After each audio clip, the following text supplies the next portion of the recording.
अयोध्येतील वादग्रस्त जागेच्या वादात दररोज सुनावणी घेण्यास कोर्टाने आता नकार दिलाय। दररोज याबद्दल सुनावणी घेऊन हा मुद्दा निकाली निघावा अशी याचिका भाजपचे नेते सुब्रमण्यम स्वामी यांनी केली होती। मात्र रोज सुनावणी घेण्यास वेळ नसल्याचं कोर्टाने सांगितलंय आणि याला स्पष्ट नकार दिलाय। प्रशांत कदम आपल्या सोबत आहेत, आपले प्रतिनिधी। प्रशांत, काय अपडेट्स मिळतात, काय म्हटलं नेमकं कोर्टाने?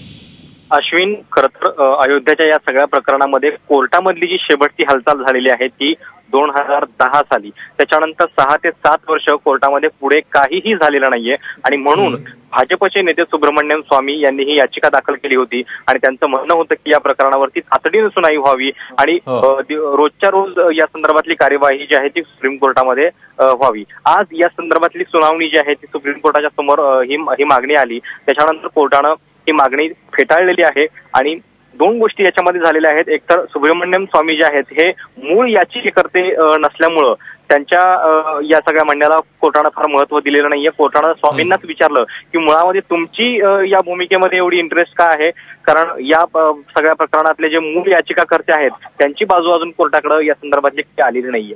दुसरी एक महत्वाची गोष्ट या सगळ्या प्रकरणात आज अशी झाली आहे की मागच्या वेळी जी सुप्रीम कोर्टानं या सगळ्या प्रकरणामध्ये मध्यस्थी करण्याची तयारी दाखवलेली होती त्यावरती देखील आज कुठलंही भाष्य केलेलं नाहीये। त्यामुळं भाजपचे नेते सुब्रमण्यम स्वामी यांनी हा जो एक प्रयत्न केलेला होता की हा हे प्रकरण आहे ते कोर्टाच्या माध्यमातून तातडीने मार्गी लावण्याचा, तो आज फेल ठरलेला आहे। आज नुसत्या मेन्शनमध्येच सुप्रीम कोर्टानं ही मागणी जी आहे ती फेटाळून लावलेली आहे। प्रशांत, धन्यवाद या सगळ्या माहितीबद्दल। आणि हा राम मंदिराचा नेमका जमिनीचा वाद काय आहे, आपण एक नजर टाकूया।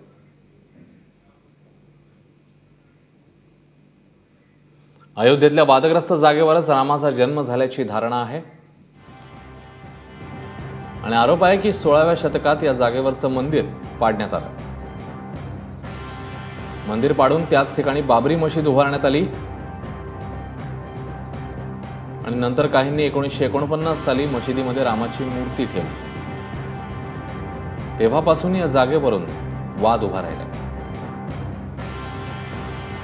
90च्या दशकात भाजपने मंदिराचा मुद्दा उचलून धरला।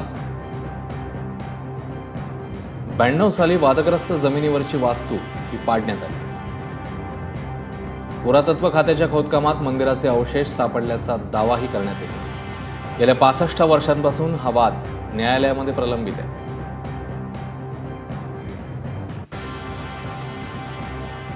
आणि या संदर्भात वकिलांनी नेमकं काय म्हटलंय बघूया।